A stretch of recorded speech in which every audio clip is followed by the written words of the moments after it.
Setelah menyelesaikan perhitungan pada bab 3, kemudian kita masuk pada bab 4, yaitu perhitungan alinemen horizontal. Nah, di sini terdapat 6 tahap. Namun pada video ini saya menjelaskan cuma 3 tahap. Tahap koordinat, tahap kedua pengukuran panjang trase jalan secara manual, kemudian yang ketiga pengukuran panjang trase jalan dengan rumus. Mungkin kawan-kawan bisa melihat dan menyesuaikan dari mana didapat hasil-hasil ini, seperti contoh yang sudah saya kirimkan ke kawan-kawan sebelumnya. Kemudian kita coba lihat kontur jalan kita. Nah, di sini langkah pertama adalah menentukan penggambaran sistem Cartesius koordinat. Pasti kawan-kawan sudah tahu bagaimana menentukan sumbu Cartesius koordinat. Nah, di sini cara menentukannya, yang pertama kita ketahui bahwa ini adalah titik awal pada trase jalan kita dan kita sebut adalah titik A. Nah, di sini sumbu koordinat Cartesius adalah sumbu X dan sumbu Y. Nah, di sini kita buat sumbu X-nya terlebih dahulu ya. Dari titik awal sumbu X-nya sampai ke titik B. Sampai ke titik B. Ini sumbu X-nya ya, sampai ke titik B. Ini titik B kita anggap karena adalah titik terakhir. Oke. Kemudian baik setiap tikungan kita buat sumbu Y-nya. Nah, di sini untuk titik A, seperti yang kita ketahui, jarak titik awal pasti nilai koordinat sumbu X maupun sumbu Y-nya pasti 0. Jadi tanpa kita mencarinya lagi, nilai X-nya pasti 0 dan nilai Y-nya adalah 0 juga. Nah, di sini kita menentukan titik pada PI1. Di sini saya buat PI1 pada trase ini ya. Jadi kita kasih penggambaran terlebih dahulu untuk Cartesius sumbu Y-nya. Ini PI1. Kemudian pada trase selanjutnya kita tarik garis sumbu Y-nya lagi sampai sini. Ini adalah PI2. Kemudian pada trase selanjutnya kita tarik sumbu Y-nya lagi, menghubungkan pada sumbu X yang kita buat sebelumnya. Ini adalah PI3. Kemudian terakhir pada sumbu B, kita buat sumbu Y-nya lagi, menghubungkan pada garis X, sumbu X. Itu adalah titik B. Nah, kemudian kita mencari nilai titik sumbu X dan sumbu Y setiap titik koordinat. Pada titik A tadi kita sudah memperoleh sumbu X-nya dan sumbu Y-nya, yaitu 0 untuk X, dan sumbu Y-nya 0 juga. Kemudian untuk mencari nilai PI1, nilai X-nya yaitu jarak dari titik awal menuju PI1 berapa. Nah, di sini saya peroleh 16,7 dan sumbu Y-nya 14,3. Dari bawah ya, yang sudah kita buat tadi ya, menuju ke sini 14,3.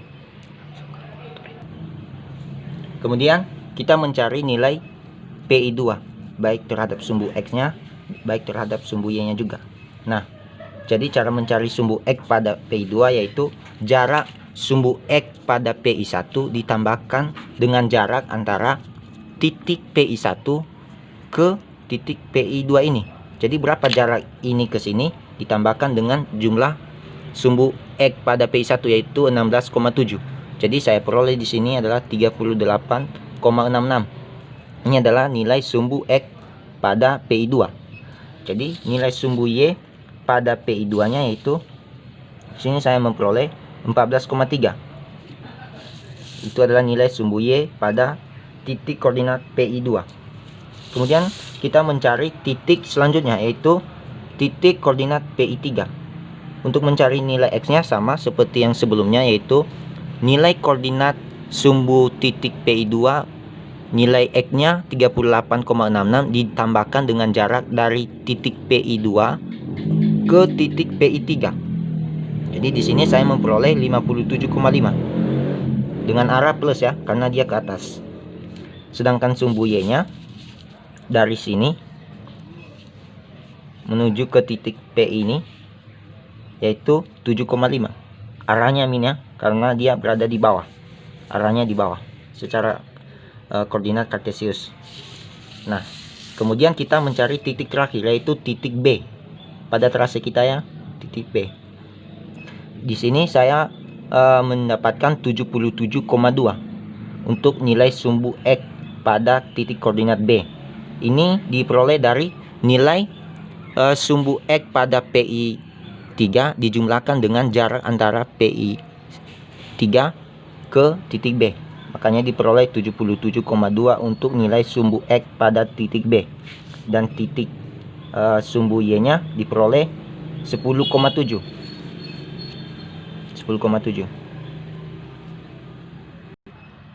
Oke, kemudian karena kita sudah mendapatkan nilai secara manualnya, yaitu baik nilai sumbu X, baik sumbu Y nya terhadap titik A, PI1, PI2, PI3, dan B, maka setiap nilai ini, misalnya nilai X pada titik koordinat PI1 yaitu 16,7 dikali 25.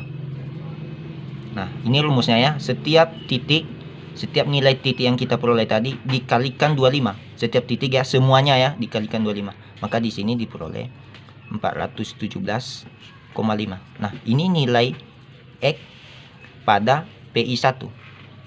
Kemudian untuk nilai PI1 terhadap sumbu Y nya 14,3 kali 25 diperoleh min 357,5. Nah, ini nilai Y-nya ya untuk PI1. Begitu selanjutnya dikalikan setiap titik yang kita peroleh tadi dikali 25. Nah, misalnya di sini. Tadi kan kita memperoleh sumbu X-nya 417,5 kan? Nah, ini 417,5. Ini yang kita peroleh tadi hasil perkalian 25 tadi ya. Begitu juga min 357,5 hasil perkalian dari titik sumbu Y-nya yaitu 14,3 dikali 25, maka diperoleh min 357,5. Nah, begitu selanjutnya 966,5 ini perkalian dari titik sumbu X terhadap PI2 yaitu kita peroleh 38,66 tadi ya dikali 25, makanya diperoleh 966,5. Begitu selanjutnya sampai titik B untuk sumbu X maupun sumbu Y ini. Oke, kita udah tahu ya bagaimana mencari tahap pertama itu koordinat. Kemudian kita masuk pada tahap kedua, pengukuran panjang trase jalan secara manual. Nah, di sini kita DAPI1, DAIPI2 dan begitu selanjutnya. Untuk mencari nilai ini DAPI1 ini yaitu 550 diperoleh dari nilai trase jalan kita, panjang trase jalan kita. Misalnya di sini pada trase jalan kita yaitu di sini saya memperoleh nilai trase jalan, panjang trase jalan secara manualnya adalah 22 cm. Jadi 22 cm dikali 25. Makanya diperoleh tadi 550 untuk DAPI1 ya, 550. Nah, begitu juga untuk ini berapa panjang trase jalannya secara manual. Nah, di sini 22 cm juga. Jadi 22 cm dikali 25 juga. Maka diperoleh 550. Nah, untuk trase selanjutnya berapa panjangnya? Di sini 20. Jadi dikali 25 juga. Maka diperoleh 500. Nah, untuk trase terakhir di sini 20 juga. Jadi 20 dikali 25. Makanya 500. Nah, di sini seperti pada yang sudah saya selesaikan ini. Jadi 550 hasil dari panjang secara manual yaitu 22 kali 25. Begitu selanjutnya sampai ada 4 nih ya. Jadi sigma D-nya yaitu 2100. Oke, kemudian masuk pada tahap ketiga, pengukuran panjang trase jalan dengan rumus. Nah, setelah secara manual kita masuk pada rumus. Rumusnya adalah D sama dengan akar dari AX kuadran plus AY kuadran. Jadi berapa jumlah AX kuadran tadi pada misalnya DAPI1. Misalnya di sini 417,5 ini diperoleh dari sini dikurang 0 karena AY kuadrannya adalah 0. Oke. Kemudian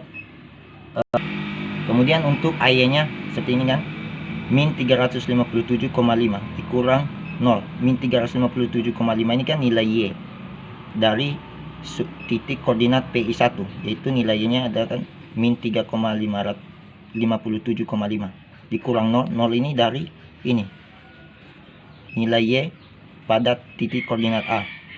Nah, begitu juga selanjutnya untuk DAPI PI2, yaitu 966,5 dikurang 417,5. 966,5 ini diperoleh dari nilai titik koordinat sumbu X pada PI2. 966,5 dikurang 417,5. Nah, begitu selanjutnya ya. Kemudian setelah kita memperoleh hasil semuanya, kita menjumlahkan rata-ratanya, penjumlahan kesemuanya gitu, sigma D secara rumusnya, yaitu diperoleh 2099,77748 meter. Nah, untuk kontrolnya ada di sini, yaitu mutlak sigma D manual dikurang sigma D rumus kecil atau sama dengan 1 meter. Nah, di sini terkontrol karena kita mendapatkan 0,22252 kecil sama dengan dari 1 meter. Oke, setelah terkontrol pada perhitungan sampai tahap ketiga, kemudian masuk pada tahap keempat ya, perhitungan sudut jurusan.